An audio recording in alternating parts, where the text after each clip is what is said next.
महत्वपूर्ण। नमस्कार, मैं राकेश परमार और आप देख रहे हैं महत्वपूर्ण मुद्दा।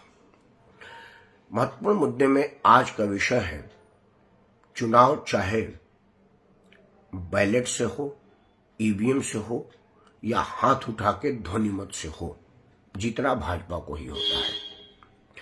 आज कुछ राज्यों में राज्यसभा सांसदों के लिए चुनाव हुआ।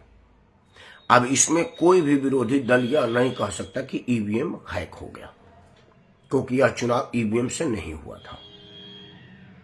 यह चुनाव ईवीएम के बगैर हुआ और परिणाम भारतीय जनता पार्टी के पक्ष में आया। यह तब जब पता है कि वोट कौन दे रहा है और किसको दे रहा है। ओपन वोट था, जाना हुआ वोट था कि यह विधायक इस पार्टी को वोट दे रहा। मतलब यहां तो पूरा का पूरा विधायक ही हैक हो गया। तो आप ईवीएम की रौनक क्यों रोते हैं? आप अपने व्यवस्था पर विचार करें, अपने आप पर विचार करें, अपने राजनीति पर विचार करें। आज बिहार में 5 राज्यसभा सीटों के लिए मतदान होना था, हुआ। नीतीश कुमार और नितिन नवीन का तो जीतना निश्चित था, क्योंकि वो लोग फर्स्ट प्रायोरिटी में थे। 5वां कैंडिडेट असमंजस में था, क्योंकि उसके पास गिनती से कम विधायक थे। उम्मीद थी कि कोई विधायक टूट के आएगा तो देगा। लालू प्रसाद के बेटा जीताराम मांझी के 2 विधायकों को अपने कमरे में बंद किए थे। उनके कमरे में से निकलते हुए विधायक दिखे। मीडिया में खबर आई कि यार एनडीए में टूट, लेकिन एनडीए की टूट की छोड़िए, उनके अपने ही 4 विधायक आए नहीं मतदान देने के लिए। परिणाम हुआ कि महागठबंधन का एक प्रत्याशी, जो कि एक धनासेठ थे और धनपशु में उनका बिहार में बड़ा नाम है, बोरी खोल देने के बाद भी नहीं जीत पाए। भारतीय जनता पार्टी ने अपने गठबंधन के 5वां सीट जितवा दिया। ओडिशा में भी यही हुआ। ओडिशा में बिजू पटनायक की पार्टी के नवीन पटनायक के विरुद्ध में विधायकों ने लामबंदी की और भारतीय जनता पार्टी का उम्मीदवार जीत गया। हरियाणा में परिणाम आना बाकी है। हालांकि हरियाणा में निश्चित है कि एक भाजपा का और एक कांग्रेस का जीतेगा। सदस्य संख्या यही बता रही है। 2 विधायकों के वोट पर प्रतिवाद है और 2 को अमान्य करने की गुजारिश की गई है। अगर ये चारों अमान्य हो जाए तब भी परिणाम पर कोई फर्क नहीं पड़ेगा। इससे ज्यादा विधायक है। मैं आज चर्चा करूंगा कि आखिर ऐसी स्थिति क्यों बन रही है। अब कोई भी आदमी कहेगा, क्योंकि समाचार चैनल पर तो इजराइल और ईरान के अलावा कोई समाचार ही नहीं है, तो यह समाचार कहीं नहीं है।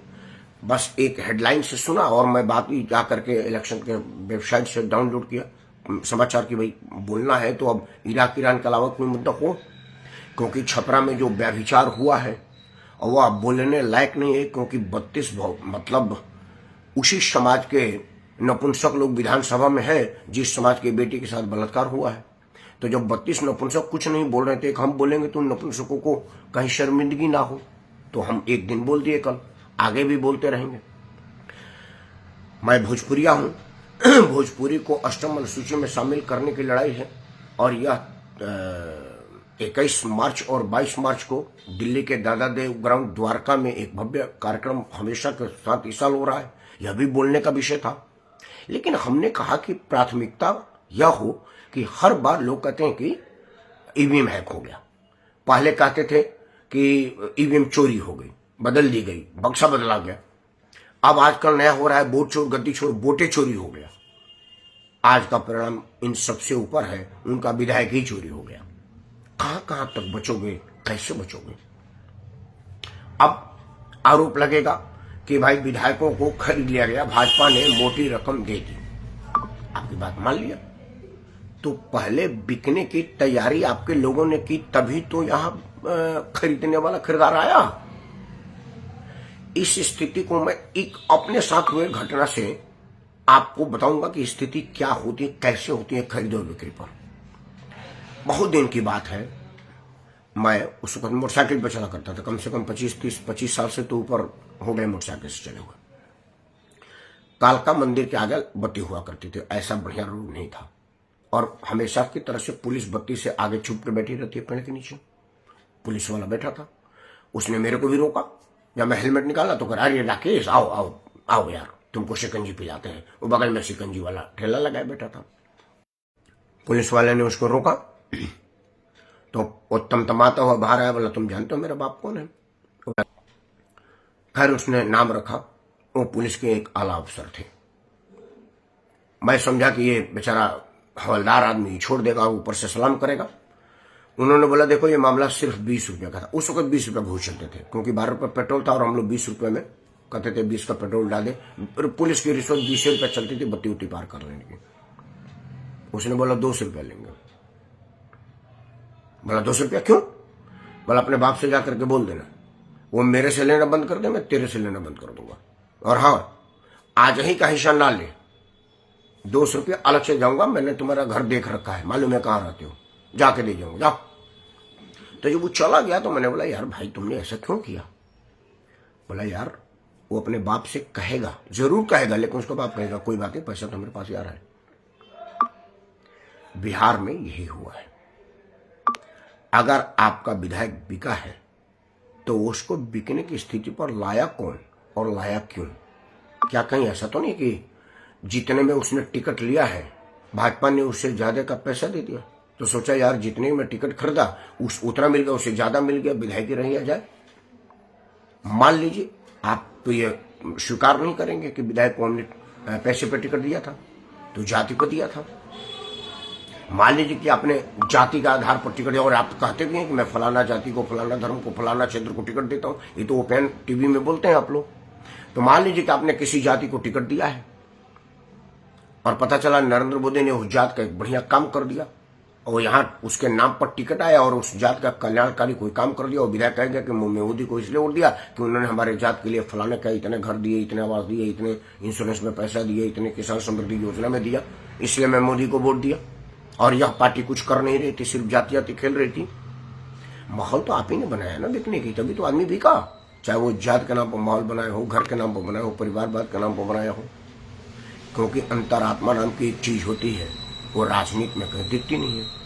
और अगर अंतरात्मा है तो इतनी आसानी से बिकती कैसे है? विचार आप जरूर करिएगा। आज का राज्यसभा चुनाव ये आंखें खोलने के लिए काफी है कि आप अगर खुद को इतना कमजोर करेंगे, पैसों पर टिकट देंगे, पैरवी पर टिकट देंगे, तो वो आदमी बिकेंगे ही बिकेंगे। खरीद देने वाला चाहिए। बोली सबकी लगती है, बोली लगाने वाला चाहिए। लेकिन मित्रों, यह लोकतंत्र के लिए बड़ा अशुभ दिन है और बहुत कमजोर दिन है। क्योंकि मान लीजिए कि मैं एक मतदाता हूं, मैंने राष्ट्रीय जनता दल को उम्मीदवार को वोट दिया है, तो वह राज्यसभा में भी राष्ट्रीय जनता दल को ही वोट दे, क्योंकि मेरा वोट राष्ट्रीय जनता दल का वोट है। लेकिन मेरा उम्मीदवार भारतीय जनता पार्टी को अगर वोट दे देगा, मतलब मेरे वोट की चोरी हुई है।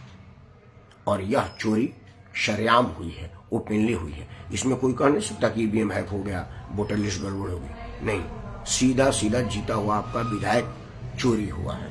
क्यों?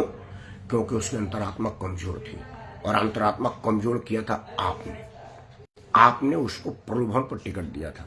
पैसा पर दिया हो, पैरवी पर दिया हो, परिवार पर दिया हो, या इन्फ्लुएंस पर दिया हो। अगर यह सब छोड़ करके आप जमीनी कार्यकर्ता को टिकट देते तो वो बिकता नहीं, और आज आपको इस तरह की मुंह देखने की नौबत नहीं आती। विधानसभा चुनाव हो, राज्यसभा चुनाव हो, लोकसभा चुनाव हो, यह परिणाम हर चुनाव को परिलक्षित करता है। लोकसभा चुनाव में या विधानसभा चुनाव, आम चुनाव में हम भी कंफ्यूज रहते कि वाकई क्या ईवीएम हैक थी, क्या वाकई वोट चोरी हुई थी। लेकिन यह सीधा सीधा विधायक चोरी बताता है कि आपकी जड़ें कितनी खोखली हैं और आप कितना अंदर से खाली हो चुके हैं।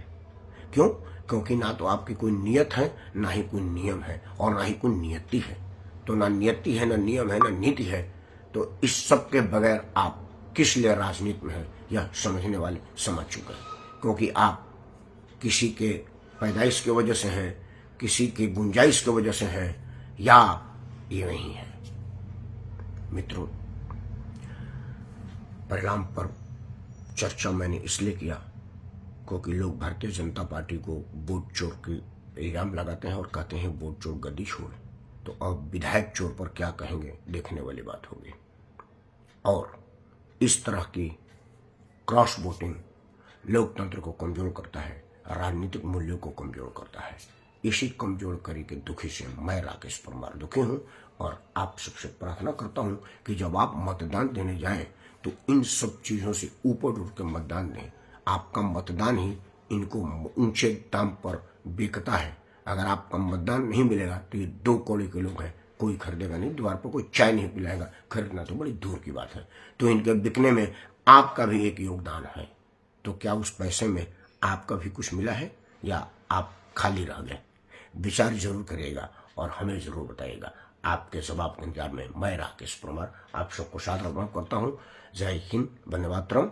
और बिहार के उस लाचार बेटी के इंसाफ तक लड़ाई जारी रहेगी, चाहे वो सड़क पे हो या हमारे द्वारा भेजे गए संसद में नपुंसक बैठे हो, उनको दबाव बना करके संसद में उठाने की हो, या पत्र पत्रिका और समाचारों पे हो, या चलता रहेगा तब तक जब तक कोई दरिंदा इस तरह की घिनौनी काम करने की सोच भी खत्म कर दे। तब तक जय हिंद, वंदे मातरम और भारत माता की।